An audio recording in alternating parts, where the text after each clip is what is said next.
Hello friends, my name is Ravikant Singh and welcome to my channel direction vision. और आज हम जो टॉपिक लेकर आए हैं वो सबसे ज़्यादा जो कंफ्यूज होते हैं कि हम पेट्रोल और डीजल कार में से कौन सा चूज करें। यदि आप फ्यूचर में कार लेना चाहते हैं तो इस वीडियो को अंत तक जरूर देखें, क्योंकि ये जो वीडियो हमारा है वो हिंदी वर्जन में है, बिल्कुल हिंदी, जो आम सभी लोग के लिए अप्लीकेबल हो सकता है। सभी लोग इस वीडियो को बहुत ही सरल भाषा में समझ सकते हैं।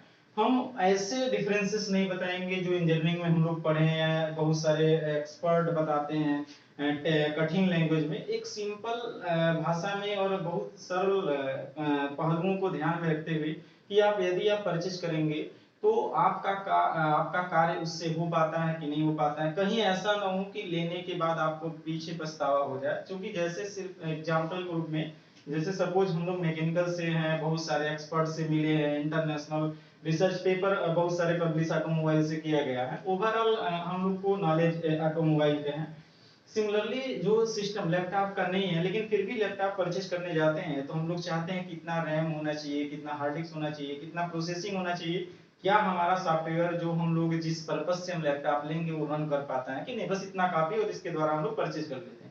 सिमिलरली एक आम आदमी के लिए जो कार परचेज करना चाहते हैं उसको भी थोड़ा बहुत इसके विषय में नॉलेज होना चाहिए कि हम कौन सी कार को परचेज करेंगे, क्या हमारे लिए वो सुटेबल है कि नहीं है।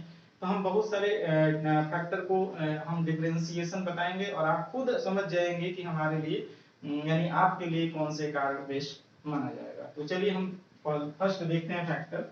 ये आपका डीजल कार है और ये पेट्रोल कार है। यहाँ पर देखेंगे कि फैक्टर कौन से हैं। पहला हम लोग कॉस्ट देखते हैं, खरीदते वक्त जो पैसे आप पे करते हैं उसी को हम बोलते हैं कितने कॉस्ट का है। दूसरा डीजल पेट्रोल की कीमत होता है। तीसरा हम लोग बोलते हैं समान क्षमता की रनिंग कॉस्ट, यानी चलाते वक्त कितना आप पैसा खर्च करते हैं। सीएनजी विकल्प, क्या हम सीएनजी लगा सकते हैं कि नहीं, आवाजें किसमें आती है, प्रदूषण और मेंटेनेंस, इतने पहलुओं पर आपको डिफरेंसेस बताएंगे और लास्ट में कंक्लूजन बताएंगे कौन सा आप चूज करेंगे। देखिए, तो पहला डीजल कार देखेंगे तो डीजल कार का जो कॉस्ट होता है परचेज करते वक्त पेट्रोल कार की अपेक्षा 1 से 1.5 लाख रुपए तक अधिक पेड करना होगा, यानी 1 से 1.5 लाख रुपीस आपका अधिक देना पड़ता है डीजल कार के लिए। यानी जाहिर सी बात है पेट्रोल कार सस्ता होता है, डीजल कार महंगा होता है। चलिए दूसरा देखते हैं। समान क्षमता का डीजल पेट्रोल की कीमत। डीजल पेट्रोल की कीमत जो आज की डेट में है, सिंपल सा आप जानते हैं 83 आपका डीजल है, 90 के क्रॉस कर गया है वो आपका पेट्रोल है। तो ओवरऑल आप देखते हैं यही कि दोनों में अंतर सिर्फ 7 रुपए का रह गया। और इस में जब भी कोई कार परचेज करने जाता है वो बहुत ज्यादा कंफ्यूज रहता है कि हम कौन सी कार को परचेज करें, क्योंकि दोनों की कीमत तो समान है। तो ये हम जो अंतर बताएंगे वो आपको एकदम पूरा क्लियर कर देगा कि हमारे लिए कौन सा बेस्ट का अप्लाई होगा। तो सिमिलरली हालांकि सीएनजी आपका एक ऑप्शन में आता है, लेकिन सीएनजी ले कि न ले, कहां पर लगाए, ये भी बहुत बड़ा डिसाइडिंग फैक्टर आ जाता है, वो आप समझ जाएंगे। तो हमने बताया कि ये जो कीमत है लगभग 83 है, इसका 90 के क्रॉस है। तो आप ओवरऑल समझ जाएंगे कि पेट्रोल जो गाड़ी में जो फ्यूल यूज होगा वो महंगा होता है। गाड़ी तो सस्ता होता है लेकिन जो उसमें फ्यूल यूज होता है वो लगभग पेट्रोल डीजल से महंगा होता है। सिमिलरली डीजल की बात करेंगे, डीजल स्टार्टिंग में तो आपको महंगा मिलता है लेकिन उसका जो फ्यूल होता है वो सस्ता होता है। सिमिलरली समान क्षमता मतलब दोनों की क्षमता यदि समान हो, जैसे 1.2 लीटर आदि क्षमता की आती है टेक्निकल वर्ड में, तो देखेंगे कि डीजल जो होता है डीजल कार वो आपका एवरेज अच्छा देता है। मतलब समान क्षमता के इंजन है तो आप चलेंगे तो डीजल में एवरेज ज्यादा रहता है एज कंपेरिजन टू पेट्रोल। यानी डीजल महंगा है, ले लेंगे डीजल कार, यदि महंगी कार एक बार परचेज कर लेंगे तो उसका फ्यूल भी सस्ता है और चलते वक्त आपका एवरेज भी अच्छा है। तो आप समझ गए क्यों ना हम डीजल कार ले लें, लेकिन ऐसा गलती नहीं करना, आप पहले वीडियो को देखिए। सिमिलरली पेट्रोल में आते हैं तो वही हमने बताया पेट्रोल का एवरेज आपका कम होता है।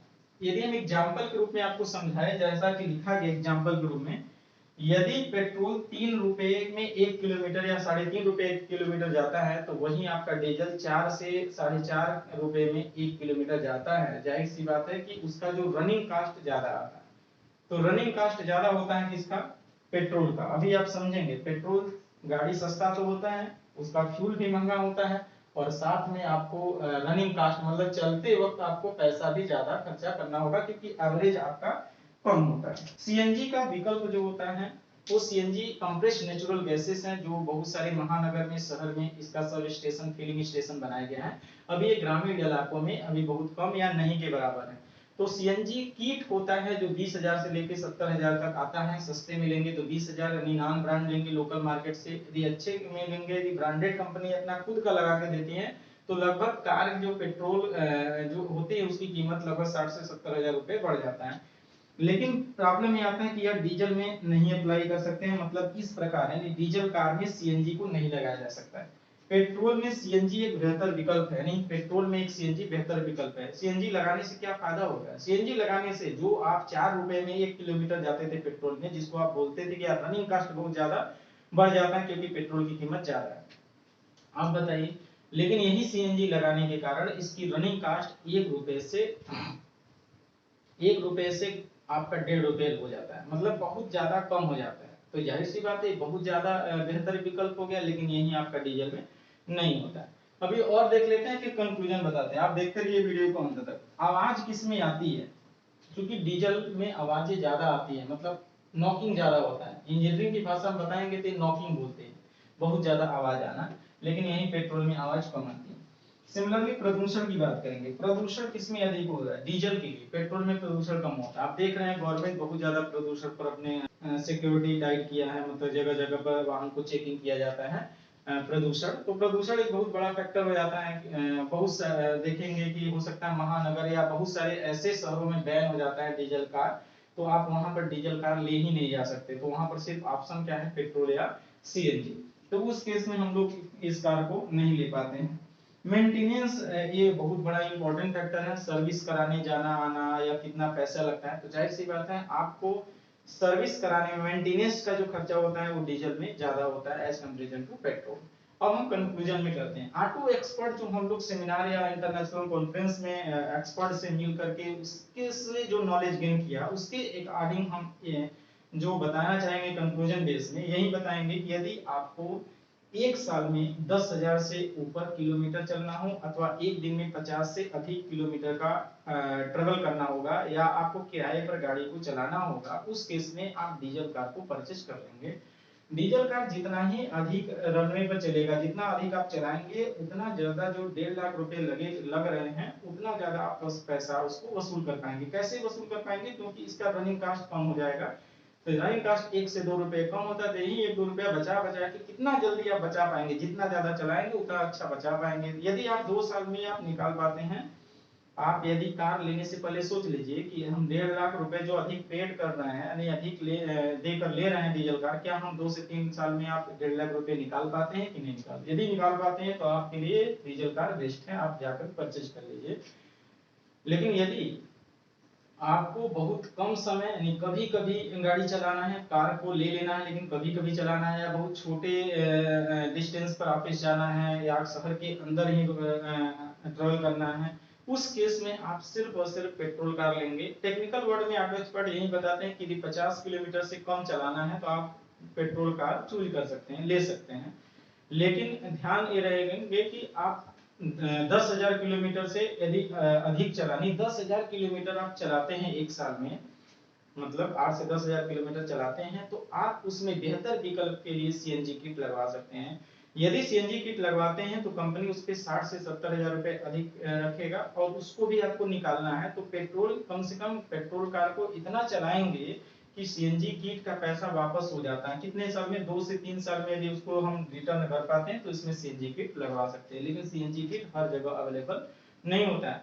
अब कंक्लूजन में ये सुनेंगे, पेट्रोल कार को कम डिस्टेंस पर ट्रेवल कराने के लिए लिया जाता है।